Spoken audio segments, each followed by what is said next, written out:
everyone, my name is Alina Odin and I'm going to be talking about the difficulties I faced growing up without my father. So let's get right into it.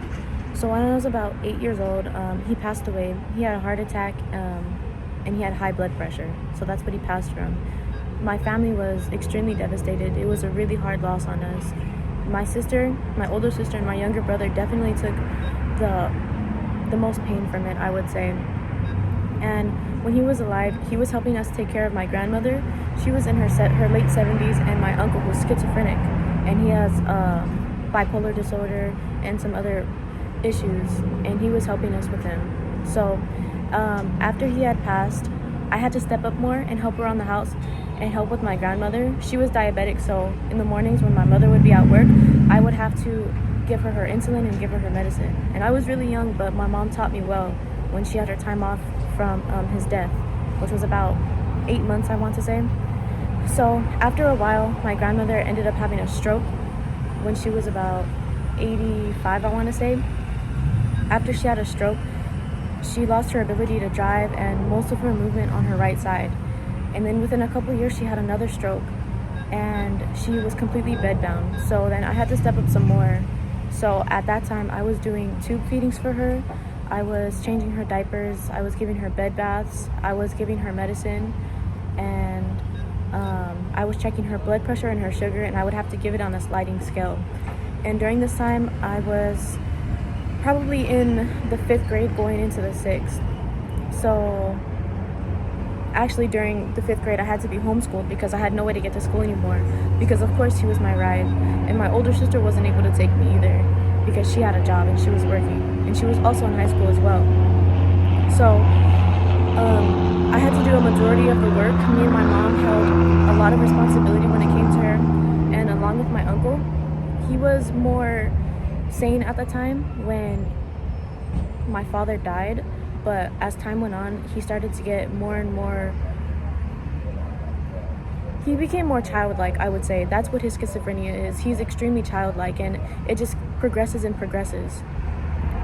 And now, after that, I had to start taking my little brother to school. So around this time, I was in the 9th grade. So I would walk him to school from my house and then back. And it was about a mile walk, and it was really difficult because during the time it was summer.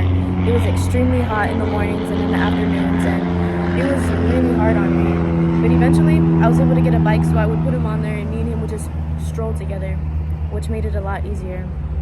But it was still really difficult having to take him to school because at the time he was 3 when my father passed. So when I was taking him to school, he was probably about 7 years old, and he hated walking in the mornings, but we didn't have any other choice. So after that, my grandmother ended up passing. She got COVID-19 and she passed in the hospital. It was also due to her hospice care because they were not cleaning her tube, because she had a G-tube in her stomach and they weren't cleaning it the way that they were supposed to. So she ended up getting sick, and then she started to get better, and we thought that there was going to be a chance for her to come home, but it ended up getting worse, and then she ended up dying from COVID.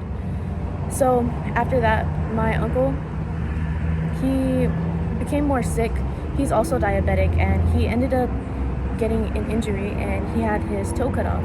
So we had a wound vac, and there was so many complications throughout this entire time, and it was extremely difficult. And not only that, but there were times where I was so exhausted from taking care of my family and also having to still do chores around the house. It was extremely difficult for me because at the time, of course, it spanned from when I was 8 to about even now. I still take my little brother to school, take care of my uncle who is schizophrenic. Like I said, as time goes on, his schizophrenia gets worse. So now when it comes to daily tasks, he's not able to do them himself. I have to help my mom get him ready for the program, his day program, which is giving him a shower, dressing him, brushing his teeth, and giving him his medicine and making sure that he has food to have before he goes. And not only that, but around this time, recently, my brother broke his arm and he had to have surgery, so I've also been helping take care of him. And my brother also had to have double hip surgery because he had a really bad inward walk, so we had to get it fixed while he was still young. And he was completely bedbound for 2 months, so I had to help my mom a lot with that and my uncle.